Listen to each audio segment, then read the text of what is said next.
Once upon a time, luxury was made in Europe. France had Chanel, Italy had Gucci, the UK had Burberry. The West made these brands. The East made the knockoffs. Bring 13% cash back on any purchases from American citizens. And not only that, they're gonna give you 280 hours of visa-free entry into China to go shopping. Recognize this style, this bag? Of course you do. For the past more than 30 years, we have been the OEM factory for most of the luxury brands around the world. Gucci, Prada, Coach, Louis Vuitton, you name it. But for this, I am not proud because we were only making our wages. The profit margin for the people who are actually making the bags are very low. This is not just a discount. This is not just a marketing gimmick. This is a warning signal for the entire Western consumer market. China is offering a 13% cashback on all purchases for citizens of the United States. Moreover, you are granted 280 hours of visa-free stay on Chinese territory simply to go shopping. What lies behind this seemingly attractive campaign? Why has Beijing suddenly decided to encourage Americans to shop en masse on its soil? How is this connected to the international trade war, the power of brands, global logistics, and the redistribution of economic influence? To begin with, look at the production chains. Factories in China manufacture clothing, footwear, accessories, and even electronics for giants such as Nike, Dior, Apple, Coach, Michael Kors, Victoria's Secret, Adidas, The North Face, Burberry, Prada, and dozens of others. These are not exceptions, they are the rule. Many global brands, including luxury labels, have relied for decades on Chinese OEM factories, original equipment manufacturers, those who actually produce the goods but are not allowed to put their own logo on them. These very factories make the products we pay 5, 10, or sometimes even 20 times more for than their actual production cost. As an example, Brooks Brothers, a premium men's clothing brand from the United States, yet a significant portion of its products is sewn in Guangdong. Or Lululemon, a popular sportswear brand that sells jackets for $100.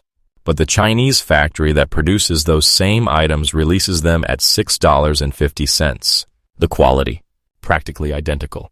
China's manufacturing capacity has, over the past 30 years, transformed into a global industrial hub serving all the well-known luxury and sports brands. You thought your made in Italy Gucci bag was truly Italian. Nearly 80% of such products are actually manufactured in China, then only finished and receive the final stamp in Europe.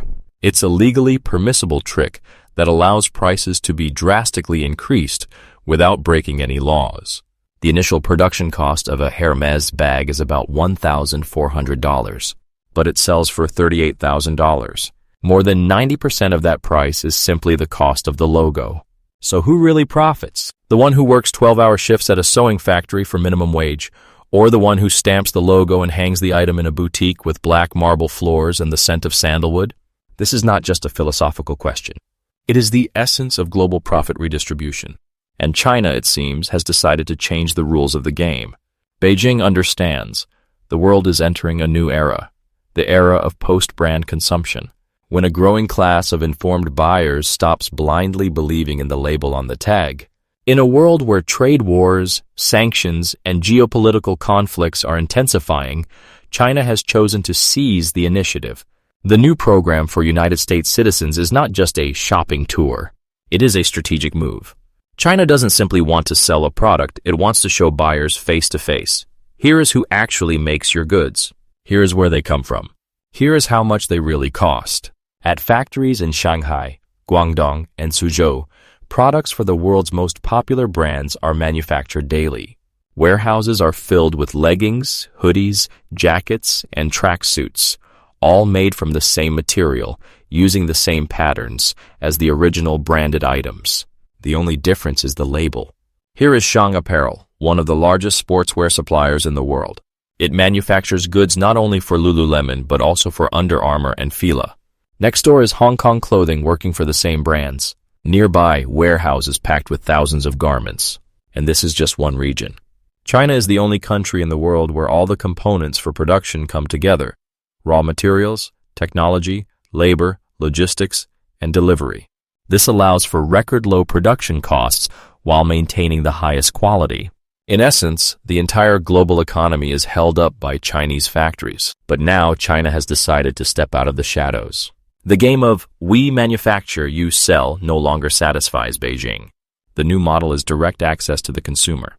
It bypasses middlemen, bypasses European and American corporations. Why? Because there is no longer any reason to hide who actually makes the product.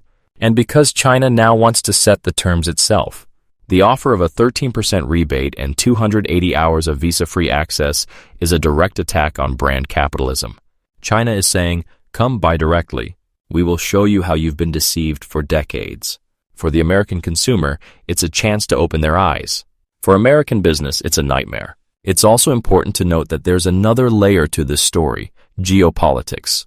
In the context of sanction pressure, rising protectionism, and the retreat from globalization, China is demonstrating we are self-sufficient, but open.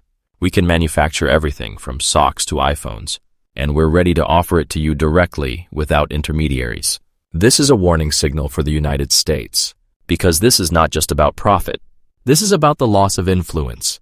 When an American buys a Louis Vuitton bag sewn in China and pays 20 times its production cost, that's the price of the brand, the lifestyle, the status.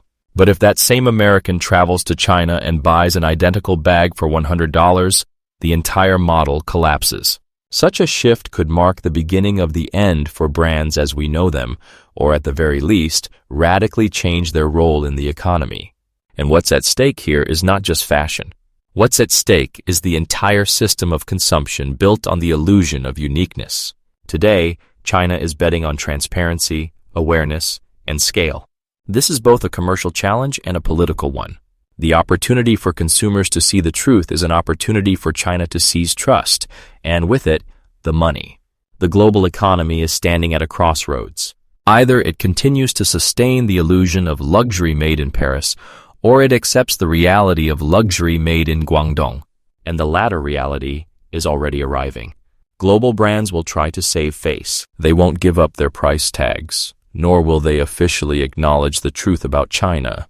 But the mass consumer is beginning to wonder, if I can buy the exact same product for 10 times less, why am I paying for the logo? That's why the events of recent months are not just economic news. They mark the beginning of a new era. An era where knowledge about the product matters more than the packaging. An era in which China plays by its own rules, and perhaps is winning.